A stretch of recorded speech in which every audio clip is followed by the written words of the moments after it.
വർഷങ്ങളുടെ കാത്തിരിപ്പിനൊടുവിൽ മംഗലപുരം പോത്തൻകോട് റോഡ് അന്താരാഷ്ട്ര നിലവാരത്തിൽ നവീകരിച്ച് നാടിന് സമർപ്പിച്ചു.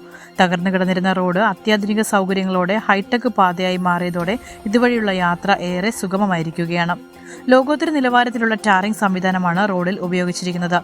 കാൽനട യാത്രക്കാർക്കായി ഇരുവശങ്ങളിലും നടപ്പാതകൾ, സുരക്ഷയ്ക്കായി വശങ്ങളിൽ ബാരിക്കേഡുകൾ എന്നിവയും സജ്ജീകരിച്ചിട്ടുണ്ട്. ദേശീയപാത നവീകരണത്തിന്റെ ഭാഗമായി വാഹനങ്ങൾ ഇതുവഴി തിരിച്ചുവിട്ടതോടെയായിരുന്നു റോഡ് പൂർണ്ണമായും തകർന്നത്. മംഗലപുരം പ്രവേശന കവാടത്തിലടക്കം വലിയ ഗർത്തങ്ങൾ രൂപപ്പെട്ടിരുന്നു. പൊടിശല്യം കാരണം റോഡിനരികിലെ വീടുകളും വ്യാപാര സ്ഥാപനങ്ങളും വീർപ്പുമുട്ടിയതും ഇതിനെതിരെ വിവിധ രാഷ്ട്രീയ പാർട്ടികൾ പ്രതിഷേധവുമായി രംഗത്തെത്തിയതും അന്ന് വലിയ വാർത്തയായിരുന്നു. എന്നാൽ ആ ദുരിതകാലം മാറി ഇന്ന് സോഷ്യൽ മീഡിയയിൽ താരമായിരിക്കുകയാണ് ഈ റോഡ്. നവീകരിച്ച റോഡിന്റെ ഭംഗി ഒപ്പിയെടുത്ത് നിരവധി യാത്രക്കാരാണ് ഇൻസ്റ്റഗ്രാം റീൽസുകളും വീഡിയോകളും പങ്കുവയ്ക്കുന്നത്. ഒരു നാടിന്റെ പുരോഗതി അവിടുത്തെ റോഡുകളാണെന്ന് തെളിയിക്കുന്നതാണ് ഈ മാറ്റം. കുറ്റമറ്റ രീതിയിൽ നിർമ്മാണ പ്രവർത്തനങ്ങൾ പൂർത്തിയാക്കിയവരെ വിസ്മയ ന്യൂസ് അഭിനന്ദിക്കുന്നു. വിസ്മയ ന്യൂസ്, പോത്തൻകോട്.